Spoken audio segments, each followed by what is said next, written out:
welcome to another episode of Nasa Magkano. And today we are very lucky dahil ang ating kasama ay ang happy ng High Ace dito sa Philippines today. Walang iba kundi ang kuya niyong lahat, si Kuya Lawrence.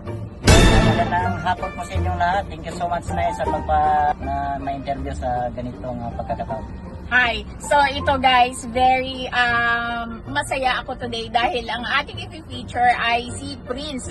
Ang pangalan niya ay si Prince anak, di ba? Yes, Ito po, ay LXV 2017. Anak, gusto naming malaman kung anong-ano ang inyong na-modify sa kay Prince today.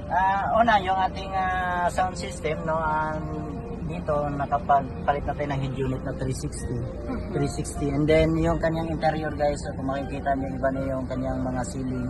Even yung kanyang mga upuan natin ay captain seats na. Tapos nagawa na rin tayo ng higaan doon sa likuran guys. So kung makikita nyo, mas marami yung pwedeng mahumiga doon kaysa umupo. Ang napansin ko kasi dito anak ay ang iyong ceiling. Napakaganda niya na it's all about dedicated ito kay Prince talaga na anak mo.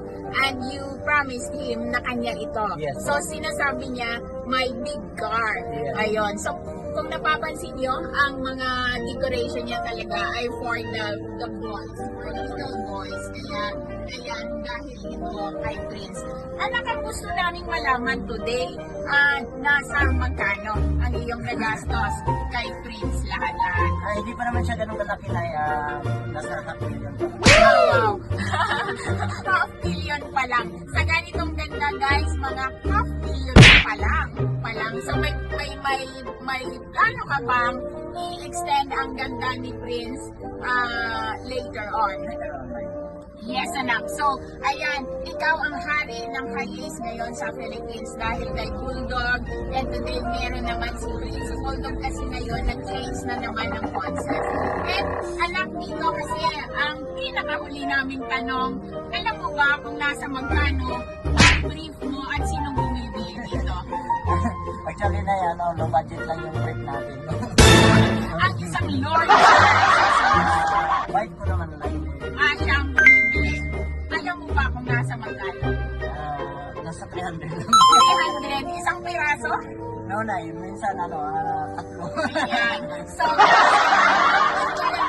ay nakabuo ng $500,000 dito kay Prince sa ngayon, but si Prince kasi hindi pa totally tapos and may plano pa si Kuya Lawrence na i-upgrade pa ito ng mas malaki. So, thank you so much.